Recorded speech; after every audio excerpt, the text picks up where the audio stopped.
Alors bonsoir à tous, bienvenue sur la chaîne YouTube d'Infographiste Uni. Je dis merci déjà à tous ceux qui se sont abonnés à la chaîne et qui laissent des pouces bleus en l'air. Ça nous fait véritablement plaisir. Pour ceux qui ne sont pas abonnés et qui regardent nos vidéos, je vous invite à vous abonner. On a du très bon contenu ici. Vous avez dû le constater en regardant notre chaîne. Et aujourd'hui, nous allons travailler sur la confection d'une affiche. Et nous avons l'affiche devant nous ici. Voilà. Voilà ce que nous allons faire comme conception. C'est cette affiche-là. Ok. Sans plus tarder, nous allons chercher l'image d'une dame, d'une belle dame. On va aller sur Unsplash. C'est un site que j'aime bien. Et on va taper dans la barre de recherche African Business. J'espère que je n'écris pas du n'importe quoi. Woman. Ok. On a cette image là. On va la récupérer. On n'a pas galéré. Hein? On va cliquer là. On va sur l'âge. On veut une image de très bonne qualité. C'est important. Donc, je récupère cette image-là que je vais importer dans ma créa. Voilà, c'est fait. Ensuite, ce qu'on va faire, je vais masquer déjà mon image. On va détourer cette image-là. On va utiliser la bonne vieille méthode de la plume. Je préfère. Je la trouve plus précise et plus intéressante. Alors, j'accélère la vidéo pendant que je finis mon détourage. Bon regard à vous. À tout à l'heure.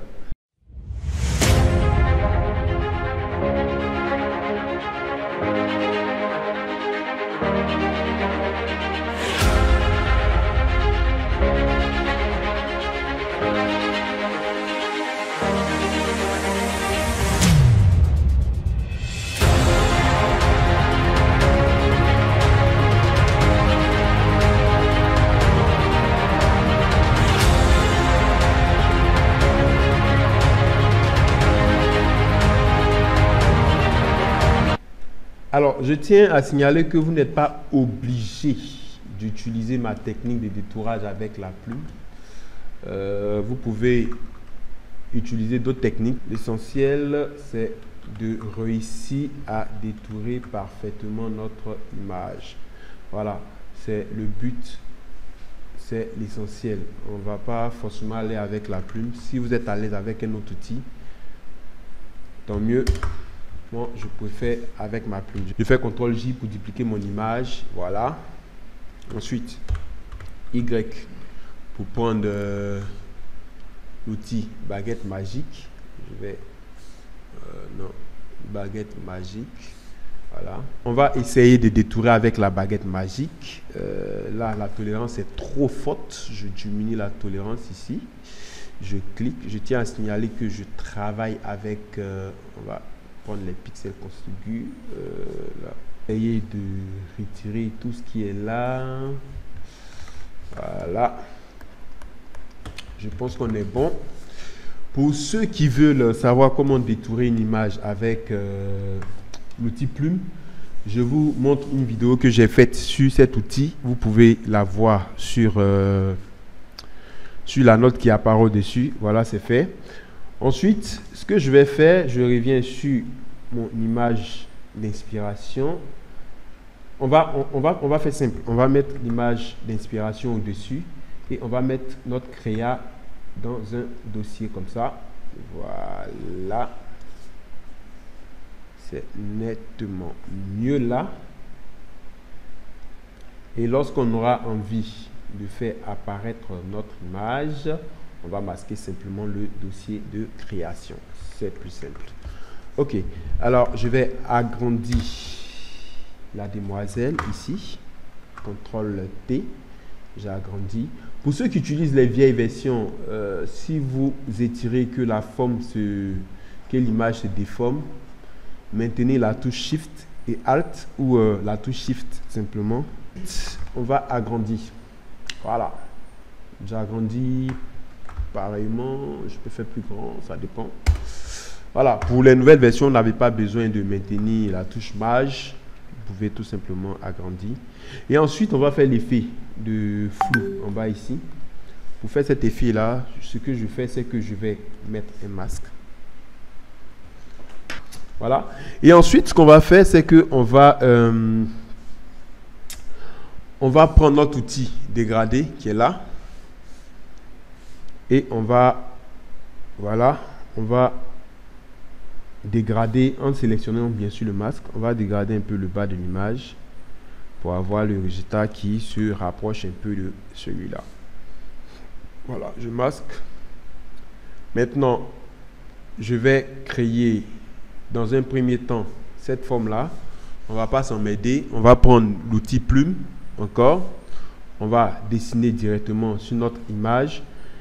Il faut apprendre à... Je maintiens la touche Shift ou Maj pour pouvoir créer une ligne droite, pour contraindre ma ligne. Et ensuite, je vais faire ça. Et ce qu'on va faire, on va créer un nouveau calque ici. Et on va faire CTRL-Entrée pour créer une sélection. Voilà. Et là-dedans, je peux mettre n'importe quelle couleur. Je peux venir dans mon nuancier. Je choisis une couleur quelconque. Je suis un fan de bleu. Alors, on va mettre du bleu. Pour mettre le bleu, je vais faire... L'image n'apparaît pas. Pour mettre le bleu, je vais faire Alt. Supprime. Voilà. Et ensuite, je vais déplacer cette forme-là derrière mon personnage. Voilà. Je masque ensuite cette forme-là. Je vais ensuite créer celle-là. Non, on peut créer celle-là ensuite. Je prends encore ma plume. On va créer cette forme-là ici. Tac, tac, tac, tac, tac. Voilà. CTRL-Entrée. De nouveau, je crée un nouveau calque. Le calque va nous aider. Le calque que je crée nous aide à pouvoir mettre les couleurs sur nos différents éléments. Si je ne crée pas de calque, il ne va rien se passer. Et on risque d'avoir les mêmes couleurs sur les mêmes calques, ce qui n'est pas intéressant. C'est bon d'avoir des niveaux de calque pour pouvoir ensuite travailler plus facilement. Alors je fais Alt supprime pour appliquer la couleur, voilà. Et je vais disposer la forme juste derrière. Si vous faites attention, vous allez remarquer qu'on sent légèrement le gris qui passe derrière ce vert là, vert ou bleu, je sais pas. On va ensuite diminuer l'opacité ici pour avoir cet effet qu'on a du gris qui passe légèrement derrière notre forme là. On va diminuer à 85, 88, c'est bon. Voilà, on va diminuer à 88, je pense que c'est bon. Et ensuite, ce qu'on va faire, on va continuer notre travail. On va créer cette forme-là. Voilà. Je crée un nouveau calque. Je prends encore mon outil plume, toujours l'outil plume. Je maintiens Shift. Et ensuite, on va redessiner cette forme-là. Voilà. Et toujours CTRL-Entrée. Et ce qu'on fait, on va appliquer encore le bleu. On fait Alt. Vous voyez que là, mon objet est masqué, mais je peux voir ce que je fais à partir de la miniature du calque ici. Là, je vois que le blanc est appliqué. Je fais CTRL-D. Et ce que je vais faire cette fois-ci, je vais prendre l'outil rectangle ici. Et je vais dessiner juste une forme comme ça, juste au-dessus de ma forme. Non, j'ai dupliqué malheureusement, sans faire exprès.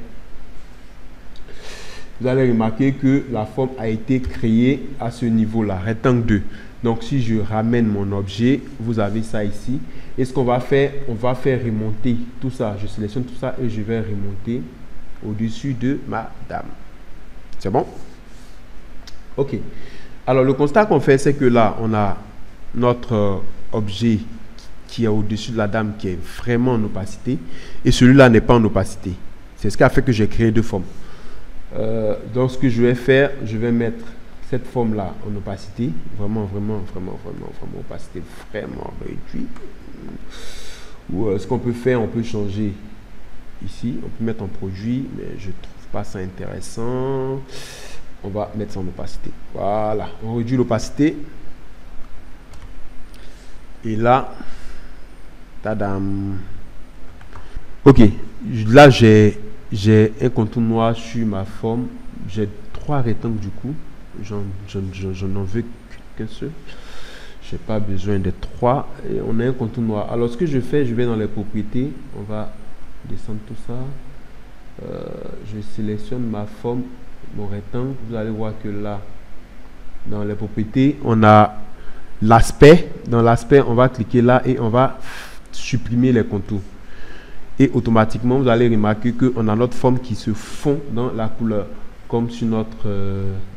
je double-clique ici pour rabattre la fenêtre. Voilà, rabattre la fenêtre des propriétés.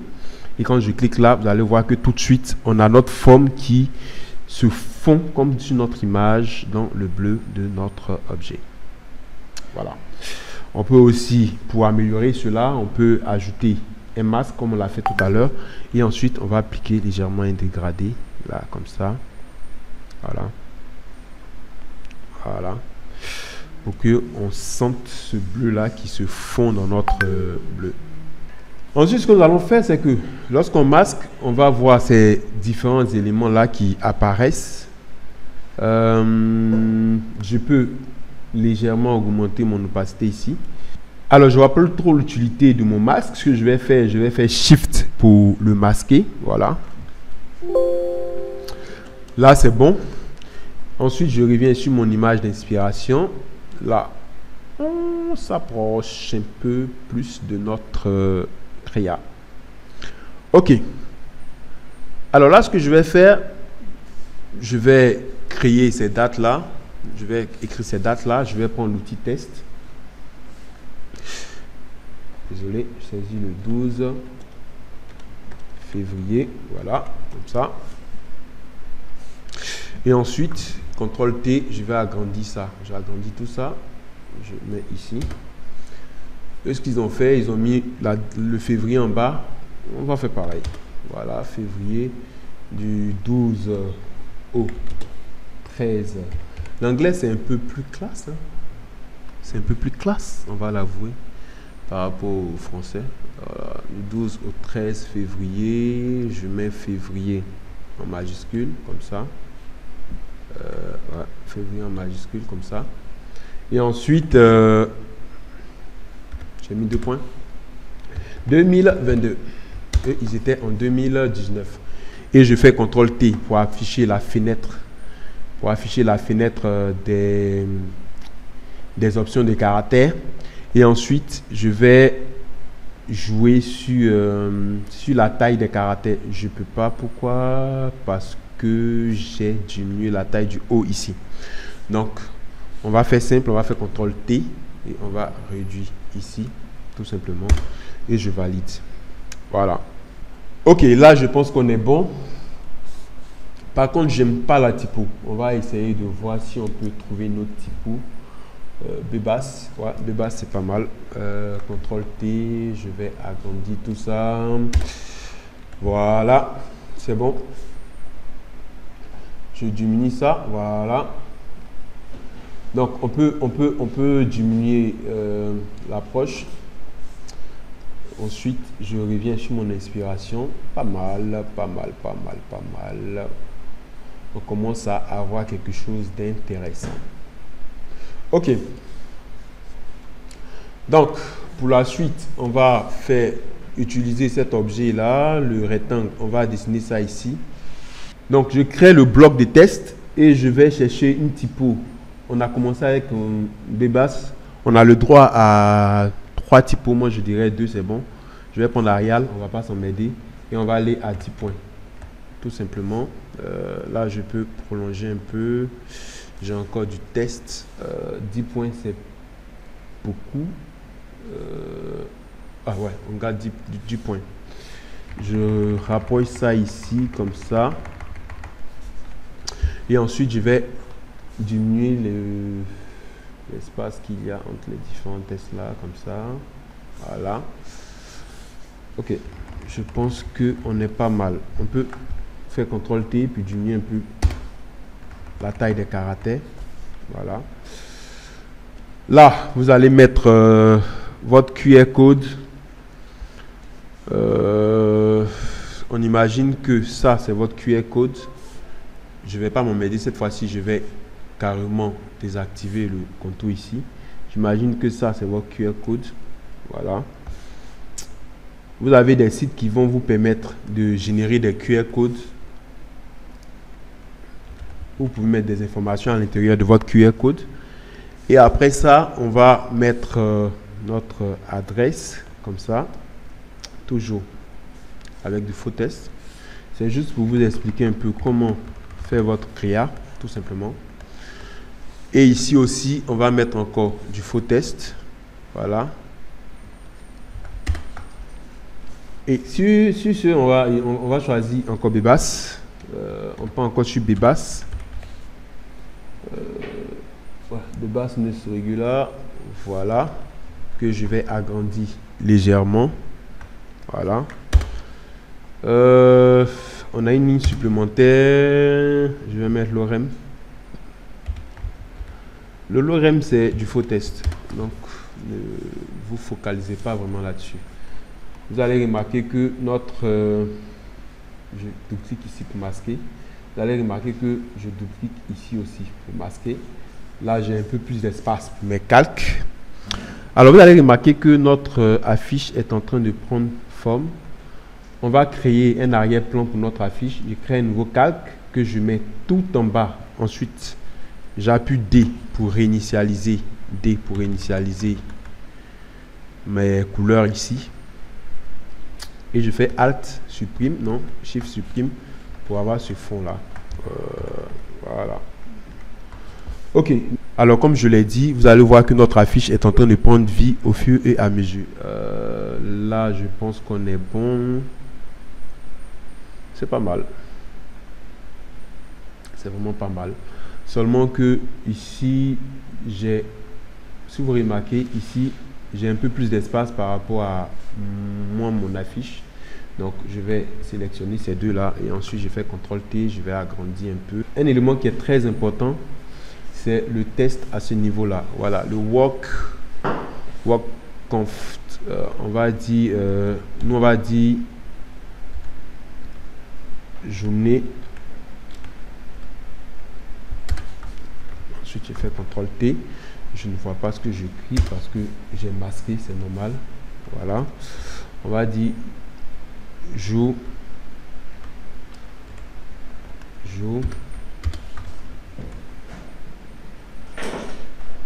Je duplique ça simplement.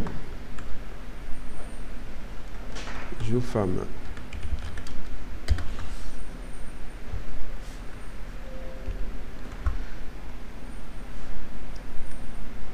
Voilà. Vous avez la possibilité de choisir nos typos, mais comme je suis parti déjà sur Bebas, je préfère conserver cette typo-là pour tout le reste de ma créa. Pour ne pas qu'il y ait trop de typos différentes. Voilà. Alors, ce qu'on peut faire, on va peut-être sélectionner le jour, CTRL-T, on va l'agrandir. Voilà. Comme ça. Et ce qu'on va faire... on va mettre tout ça en blanc en double-cliquant ici dans la fenêtre des caractères. Je mets tout ça en blanc. Je double-clique ici, je choisis le blanc. Je mets tout ça en blanc. Voilà. On revient sur notre créa de base. Voilà. Et ensuite, avec la police ici, je vais mettre plutôt en Arial la fenêtre de ma tablette. Ok. On va mettre Arial. On va mettre Arial Bolt. Voilà. Et ensuite, je copie ce test-là. Effectivement, on peut mettre du bon test. Hein. On peut mettre, par exemple, on va mettre journée des femmes. Je mets n'importe quoi. Journée des femmes, Abidjan. Voilà. Ok, ensuite, je fais CTRL-T. J'agrandis tout ça. Je vais voir ce qui se passe ici. Là, par exemple, ils ont mis en majuscule. Ne vous paniquez pas, vous n'avez pas besoin de ressaisir tout ça. On va simplement activer majuscule ici dans l'option des caractères. Voilà. Et ensuite, CTRL-T, on va tout ramener ici, comme ça. Et je pense qu'on est presque bon, presque bon, presque bon. Chez notre... Donc, on met Jamila ici, mais on va changer la typo. Au lieu d'Arial, on va partir plutôt sur Bebas encore. Voilà. Et ensuite, on va agrandir tout ça. Je mets Jamila, je mets en bas.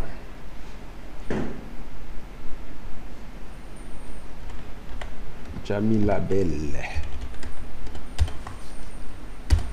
Je suis en totale improvisation.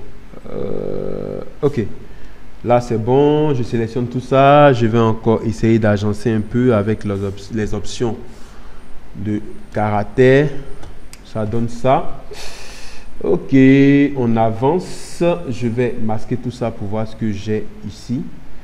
Et on peut...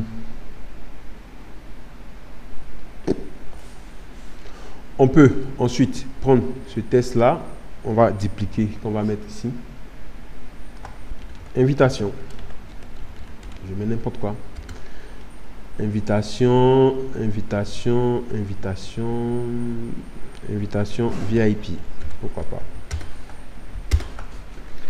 Voilà, je mets invitation VIP.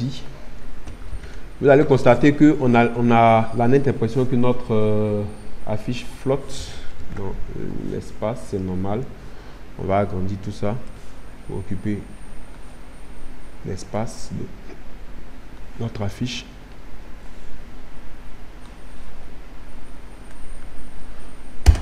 Voilà, je pense que on a fini. Là-haut, là, vous pouvez mettre votre logo. On va mettre un logo. Je vais mettre, alors là, je vais mettre le logo de IE Academy ici. Voilà. Donc là, vous allez caler votre logo ici. On va essayer d'aller plus loin. Ce qu'on va faire, on va essayer d'aller plus loin. On va taper dans notre barre de recherche ici QR code. Quand on le fait bien. Et ensuite, je tiens à dire que si vous téléchargez vos QR codes comme ça sur Internet, vous allez avoir les informations de quelqu'un d'autre. Je vous invite à générer vous-même vos QR codes. Voilà. Je glisse ça ici.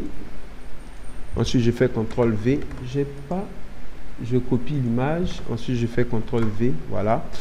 Et là, je viens coller mon QR code ici. Vous avez la possibilité de générer vos QR codes à partir d'un site web. Vous n'avez qu'à taper sur Google. Créer un QR code, tout simplement. Vous aurez des sites gratuits qui vous aident à faire ça. Voilà. On regarde encore une fois. Là, je pense qu'on est presque bon. Je vais sélectionner ça, que je vais réduire encore légèrement. Là, vous pouvez par exemple mettre scanner pour avoir les informations sur notre entreprise, tout simplement. Et sur ce, je pense que nous avons fini notre affiche. Comment vous la trouvez? Vous pouvez laisser un commentaire. Moi, je trouve que l'affiche est belle. Je vous invite à vous abonner à la page de IE Academy et aussi à laisser un pouce bleu. Ça nous encourage. À laisser un commentaire si vous avez des préoccupations. Nous sommes là pour répondre à cela. Et on se donne rendez-vous la semaine prochaine pour un nouveau tutoriel. Sur ce, je vous souhaite une bonne soirée. Allez, bye.